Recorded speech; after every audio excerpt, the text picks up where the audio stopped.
என் கண் முருகன் சிலையுடைய மகத்துவம் பற்றியும், சிற்பிக்கு காட்சி தந்து முருகன் வழங்கிய பரிசு பற்றியும் தெரிந்து கொள்ளலாம். திருவாரூர் மாவட்டம் எண்கண் அப்படிங்கிற திருத்தலத்துல முருகப்பெருமான் தெற்கு நோக்கி எழுந்தருளி இருக்கிறார். பிரணவ மந்திரத்துடைய பொருள் தெரியாததால பிரம்மனை சிறைப்பிடித்த முருகன் படைப்பு தொழிலை தானே மேற்கொண்டார்.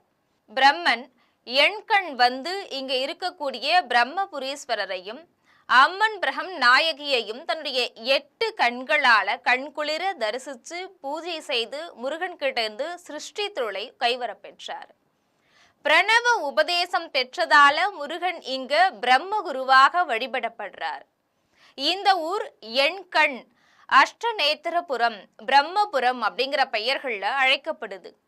சிக்கல், புறவாச்சேரி, எட்டுக்குடி, எண்கண் ஆகிய 3 திருத்தலங்களிலுமே இருக்கக்கூடிய முருகன் ஆறுமுக வேலவன் சிலைய ஒரே சிற்பியே வடிவமைச்சிருக்கிறார். முதல்ல புறவாச்சேரியில சிலைய பூர்த்தி செஞ்சதும் அந்த நாட்டு மன்னர் முத்தரச சோழன் இதை போன்ற அழகான சிலை வரை எங்கேயுமே அமையக்கூடாது அப்படிங்கிற எண்ணத்துல அந்த சிற்பியுடைய வலது கட்டை விரலை தானமா கேட்டு வெட்டிடுறாரு. கட்டை விரல் இல்லாம சிற்பி எட்டுக்குடியில மற்றொரு அழகிய ஆறுமுக வேலவனுடைய சிலைய வடிவமைச்சிட்டாரு.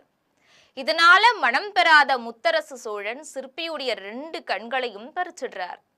வலது கை கட்ட விரலும் 2 கண்களும் இல்லாம சிற்பி என் கண் வந்து ஒரு சிறுமியோட உதவியோட கருங்கல்ல ஆறுமுகன் மயில் மேல அமர்ந்த கோலத்துல வடிவமைச்சார்.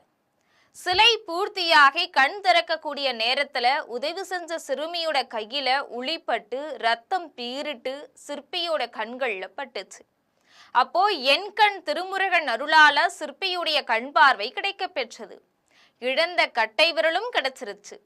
முருகன் அவருக்கு மயில் வாகனத்துல காட்சி கொடுத்து முக்தி கொடுத்தார்.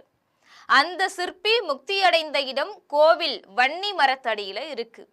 அங்க இன்னைக்கும் தைப்பூசத்து அன்னைக்கு மறுநாள் பக்தருக்கு காட்சி கொடுத்த திருவிழா நடைபெற்றுட்டு வருது. பிருகு முனிவருடைய சாபத்தால சிம்மவர்ம மன்னனுக்கு ஏற்பட்ட சிங்கமுகம் மாறி மனித உருவத்தை திரும்ப பெற சிம்மவர்ம மன்னன் எண்கண் வேலனை தரிசிச்சு வர சிம்மவர்மனுக்கு தைப்பூச நட்சத்திரமும் பௌர்ணமி திதியும் கூடிய நாள்ல முருகன் மயில் மேல அமர்ந்த கோலத்துல காட்சி தந்து அவனுக்கு சாப விமோச்சனம் அளித்ததாக வரலாறு சொல்லுது.